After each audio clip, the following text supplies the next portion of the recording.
Right Anakapalli నుంచి జగన్ బహిరంగ సభ మనము లైవ్ లో చూస్తున్నాం. నిన్న కాకినాడలో జగన్ కొనసాగింపు బాబు ముగింపు థీమ్తో జగన్ ప్రసంగం జరిగింది. అయితే ఇవాళ బచ్చా అనే బాబు కామెంట్ కి కౌంటర్ గా సాగింది జగన్ అనకాపల్లి సభ.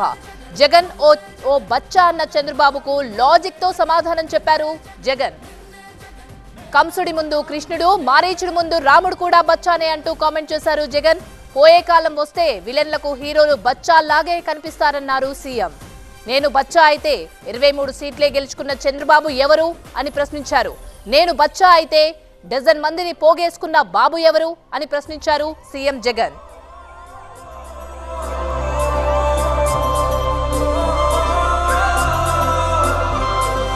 గడప గడప నడిచొచ్చే బడుగు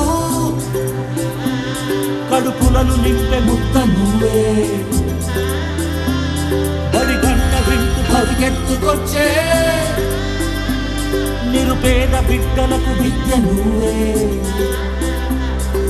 కంటి నీరు తుడిచే మా అమ్మఒడి నువ్వే మేలు కొడుకు మా బతుకు మలుపు రేపటి గెలుపు నువ్వే జగన్ మా నమ్మకం నువ్వే జగన్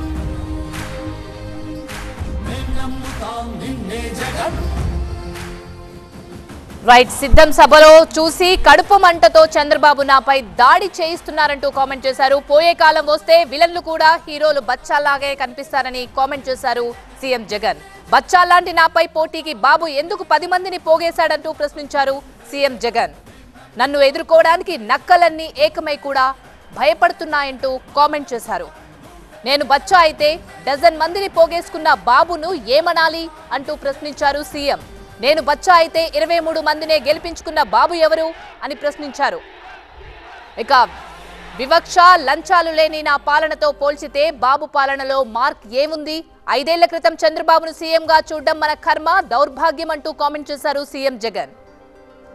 వైద్య రంగంలో మార్పుల ఆలోచన బాబు కుళ్ళు మెదడుకు వచ్చింది అని అన్నారు. అలాగే చంద్రబాబు అంటే వెన్నుపోట్లు, మోసాలు, అబద్ధాలు, కుట్రలు గుర్తొస్తాయన్నారు సీఎం జగన్.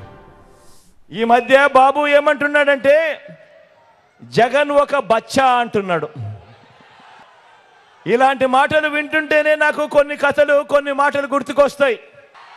కృష్ణుడిని బచ్చా అనుకున్న కంసుడు పూతన కాలింది. ఇప్పుడు బాబు వాన్ మీద నిలబడిన ముగ్గురు మాదిరిగా ఈరోజు గుర్తుకొస్తా ఉన్నారు. రాముడిని బచ్చా అనుకున్న మారీచుడు, సుబాహుడు ఇప్పుడు రామూజీ వేషంలోనూ ఓ ఆంధ్రజ్యోతి రాధాకృష్ణన్లా ఈరోజు కనిపిస్తా ఉన్నారు. హనుమంతుడిని బచ్చా అనుకున్న రావణుడు కూడా వీళ్ళల్లో గుర్తుకొస్తా ఉన్నాడు. చరిత్రలో పోయే కాలం వచ్చినప్పుడు, చరిత్రలో ఓడిపోయే కాలం వచ్చినప్పుడు విలన్లందరికీ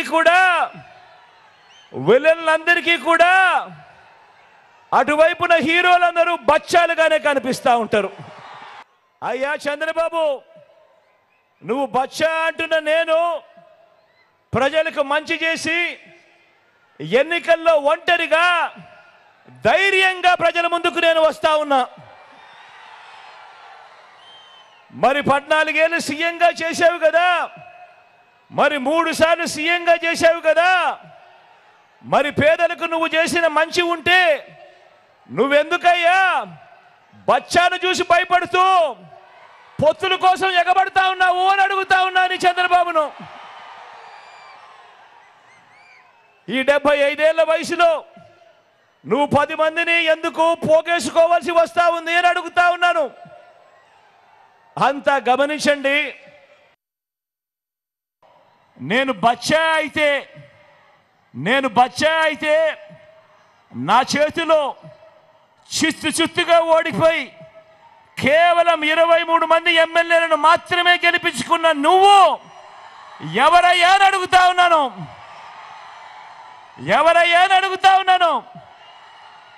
ఓ బాబు, నిన్నే అడుగుతున్నా, ఏమనాలి నిన్ను అని అడుగుతా ఉన్నాను. నేను బచ్చా అయితే 5 ఏళ్ల తర్వాత కూడా నాతో పోటీకి నువ్వు ఒక్కనివే రావడానికి నీకు ధైర్యం చాలడం లేదు. 1/2 డజన్ మందిని వెనకేసుకొని వస్తా ఉన్న నిన్నేమనాలి అని అడుగుతా ఉన్నాను.